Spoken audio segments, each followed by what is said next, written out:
nung pagkakita kay Direk Richard Soles, napalunod siya. Gusto niyang i-worship yung gawa ni Direk Richard Soles. Sinamba siya. So, and I have the video. I was able to capture it. They can show you later. Pero gusto ko lang siya sabihin na I'm very proud that even the foreigners appreciate Topak as a film. So I think yung pressure, wala na, nagawa na namin lahat yung pwede namin magawa eh. Kumbaga kaya nga nagpapasalamat kami kasi nandiyan kayo para tulungan kami palagan natin yung pelikula na because it's already here, it's already a gift, and it's already coming home to the Philippines. So this is already, yung pressure, wala na. Feeling ko tama yung sinabi ni Arjo, tapos na kami dun sa pressure. We're just gonna have fun.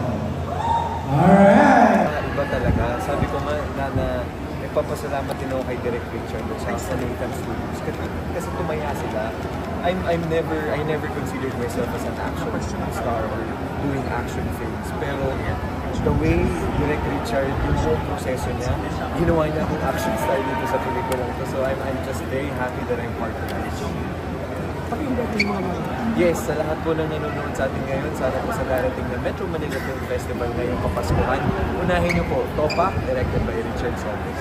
Wala nang pressure sa amin. Ano ba ginagawa ngayon? Bukod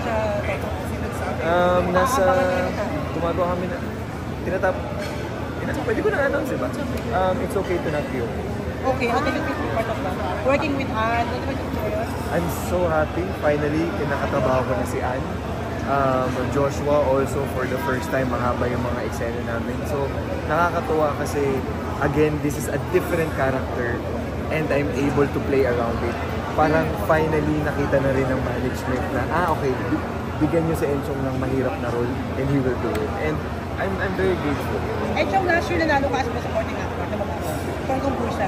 Ngayon taong ba ito malaki ang laban para manalo rin ka sa Bahala na si Lord. Katulad nung last year, bahala na talaga si Lord. Kasi hindi mo alam eh, ang daming award-giving bodies, di ba? Sa buong taon na nagpapasalamat lang ako kasi from last year, nakatatlo tayo. Parang, ano na yun, parang isang malaking blessing na siya. Kamusta ang bonding mo sa mama? Hindi parang pamilya ba? Hindi parang makakapamilya? Honestly, kasi yung kwento ko sa pelikula, si Arjo lang talaga yung nakasama ko. And parang reunion din namin kasi ibang mundo na rin yung ginagalawa ni Arjo. Diba? Gets naman natin na may iba rin siyang trabaho. So ngayon, hindi kami nagkakasama outside work. Pero I'm glad that sa trabaho, yung pagkakaibigan na naiwan namin, dire-diretso lang. Hindi nagbago? Hindi nagbabago. Malapit na kayo sa expedition na kung sa I'm bringing my family to Spain for our vacation. Bakit kasi nandun si Kuya sa Europe para magkakasama kami, para buo kami ngayong Pasko. Ang huli namin pagsasama na kompleto kami was 5 years ago. So ngayon it's our time to be reunited again. Yes. First action film, yes. Na gusto ko pang gawin, ito, at paulit-ulit ko gusto gawin. Topak 2, ganon? Topak 2, 3, 4, 5, go! Next time na napanood, proud pa kayo sa sarili ng action. Proud? I think. You pulled it off. Oo, I'm happy. Happy kasi sabi ko nga, tagal na nang dinakbay ng pelikulang ko. Kung saan ako nagpunta. Diba, we were given the privilege to do festivals. And then finally, after all those 2 years, nandun na dito. So, more than actually, I think it's fun that we created.